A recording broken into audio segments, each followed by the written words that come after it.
कथित लव जिहाद के खिलाफ उत्तर प्रदेश सरकार एक अध्यादेश लेकर आई है। इसके तहत शादी के लिए छल कपट या बलपूर्वक धर्म बदलवाए जाने पर अधिकतम 10 साल जेल और जुर्माने की सजा का प्रावधान है। यूपी सरकार के मुताबिक कोई धर्मांतरण छल कपट जबरन या विवाह के जरिए नहीं किया गया है। इसके सबूत देने की जिम्मेदारी धर्म परिवर्तन कराने वाले तथा करने वाले व्यक्ति पर होगी। यूपी के अलावा मध्य प्रदेश, हरियाणा, कर्नाटक जैसे राज्यों ने भी लव जिहाद को लेकर कानून बनाने की बात कही है। इस बीच इलाहाबाद उच्च न्यायालय ने एक अहम फैसले में कहा कि जीवन साथी चुनने का अधिकार संवैधानिक है और यह जीवन और निजी स्वतंत्रता के अधिकार में निहित है। अदालत ने अपने फैसले में क्या अहम बातें कही हैं? अदालत ने कहा कि संविधान किसी बालिग व्यक्ति को अपने पसंद के शख्स संग रहने का अधिकार देता है, भले ही उनका धर्म कुछ भी हो। यह जीवन और निजी स्वतंत्रता में निहित है। अदालत ने कहा कि वयस्क होने पर व्यक्ति को यह अधिकार मिल जाता है कि वह अपना जीवन साथी खुद चुन सके।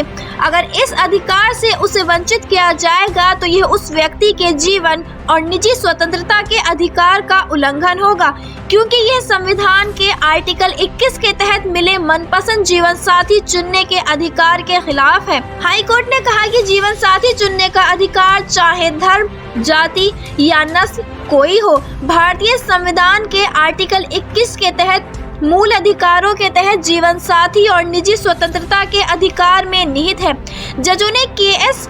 पुतास्वामी बनाम भारत सरकार मामले में सुप्रीम कोर्ट के फैसले को नजीर बनाया, जिसमें कहा गया था कि व्यक्ति की स्वतंत्रता उसके अपने जीवन से जुड़े अहम फैसले करने की योग्यता है।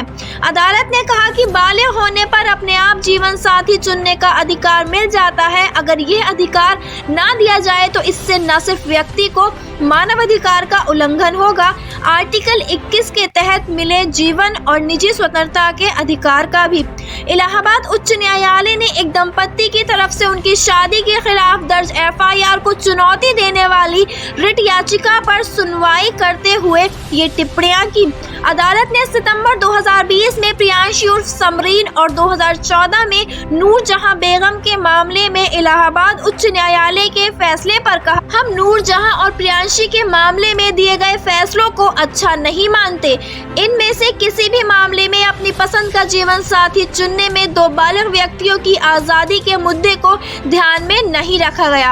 अब देखने वाली बात ये है कि हाई कोर्ट के फैसले को मानते हुए इस कानून पर रोक लगेगी या ये मामला और ज्यादा तूल पकड़ेगा। Bureau report, the public view.